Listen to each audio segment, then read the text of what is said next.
जय जोहार, नमस्कार संगवारी हो। स्वागत है आप सभी का छत्तीसगढ़िया न्यूज चैनल में। आइए जानते हैं छत्तीसगढ़ के 10 महत्वपूर्ण काम की खबर, जिसमें आज की पहली बड़ी खबर है। देश के नवनिर्वाचित राष्ट्रपति द्रौपदी मुर्मू को संसद भवन के केंद्रीय कक्ष में सुबह 10 बजे शपथ दिलाया जाएगा। वर्तमान राष्ट्रपति रामनाथ कोविंद और द्रौपदी मुर्मू को पारंपरिक पूर्वक केंद्रीय कक्ष में पहुंचाया जाएगा। मुख्य न्यायाधीश एन.वी. रमन्ना द्रौपदी मुर्मू को शपथ दिलाएंगे। इस मौके पर उपराष्ट्रपति एम वेंकैया नायडू, प्रधानमंत्री नरेंद्र मोदी, लोकसभा अध्यक्ष ओम बिरला, राज्यों के राज्यपाल, मुख्यमंत्री और सैन्य अधिकारी मौजूद रहेंगे। केंद्र सरकार ने राष्ट्रीय ध्वज संहिता में संशोधन करते हुए प्राइवेट संस्थाओं और सरकारी संस्थाओं समेत घरों में तिरंगा फहराने के लिए अनुमति दे दी है। आपको बता दें कि सूरज उगने से पहले और सूरज डूबने के पहले ध्वज फहराने की अनुमति दी गई थी, लेकिन अब प्राइवेट और शैक्षणिक संस्थाओं में तिरंगा का मान रखते हुए किसी भी दिन तिरंगा फहरा सकते हैं। प्रधानमंत्री नरेंद्र मोदी ने 13 अगस्त से लेकर 15 अगस्त तक अपने घर के सामने तिरंगा फहराने के लिए लोगों से आह्वान किया है। प्रधानमंत्री नरेंद्र मोदी ने कहा कि आज़ादी के 75 साल पूरे होने पर हर घर तिरंगा अभियान चलाया जा रहा है। इससे देश की एकता और अखंडता बनी रहेगी।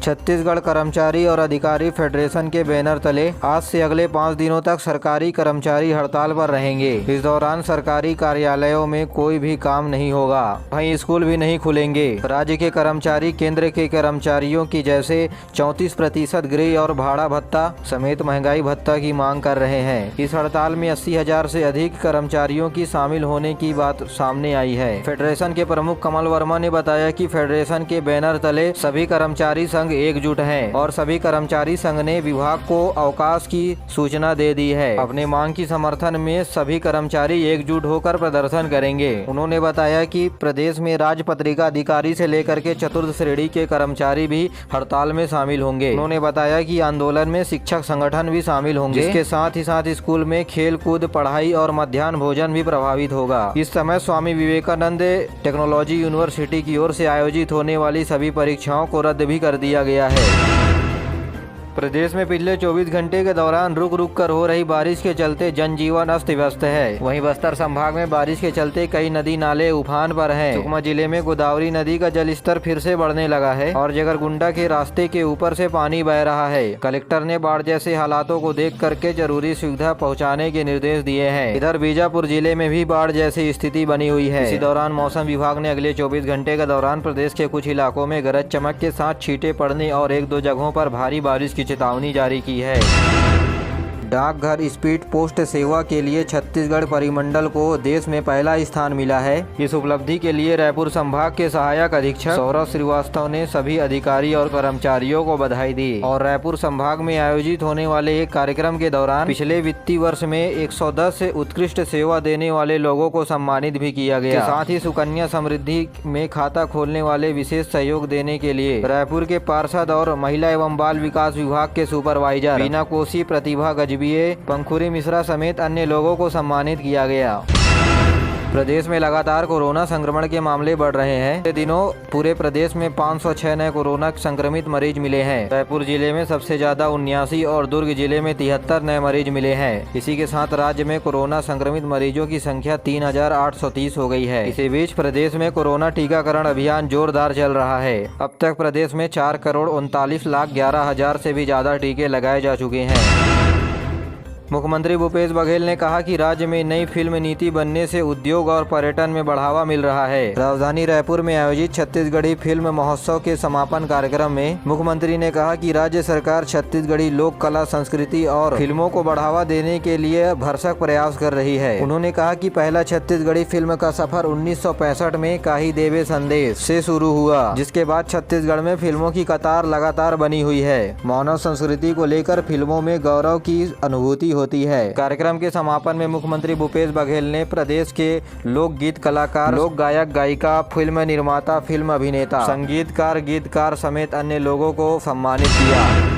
भारतीय जनता पार्टी ने सरकार के खिलाफ विधानसभा में अविश्वास का प्रस्ताव पेश किया है। विधानसभा अध्यक्ष ने विस्तृत रूप से चर्चा करने के लिए मंजूर कर दिया है। अविश्वास के प्रस्ताव पर 27 जुलाई को चर्चा करने का समय तय किया गया है। भारतीय जनता पार्टी का कहना है कि अविश्वास के प्रस्ताव में छत्तीसगढ़ जनता कांग्रेस जोगी के 3 विधायकों का भी समर्थन प्राप्त है। नेता प्रतिपक्ष धर्मलाल कौशिक ने कहा कि 27 जुलाई को सरकार के खिलाफ 12 बजे अविश्वास के प्रस्ताव पर चर्चा करेंगे। विधानसभा सत्र के तीसरे दिन निर्माणाधीन सड़कों और स्वीकृत सड़कों पर हंगामा हो गया। इस मसले पर विपक्ष ने पूरे सदन से वॉकआउट किया है। धान खरीदी के समय किसानों को कम पैसे मिलने के आरोपों पर भी हंगामा हुआ। विपक्ष का कहना है कि प्रत्येक किसानों से प्रति एकड़ 15 क्विंटल धान लेने पर भी कमी हो रही है। उनसे केवल 14 क्विंटल 80 किलो धान ही लिया जा रहा है, जिससे किसानों को प्रति क्विंटल कम दाम मिल रहा है।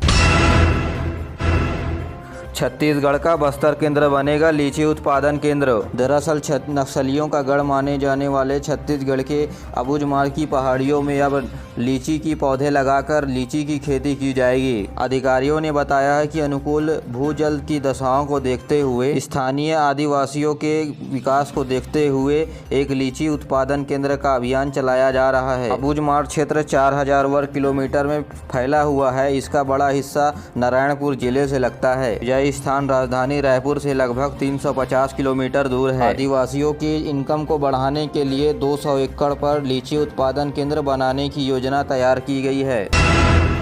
छत्तीसगढ़ में अब एक नई व्यवस्था शुरू होने जा रही है।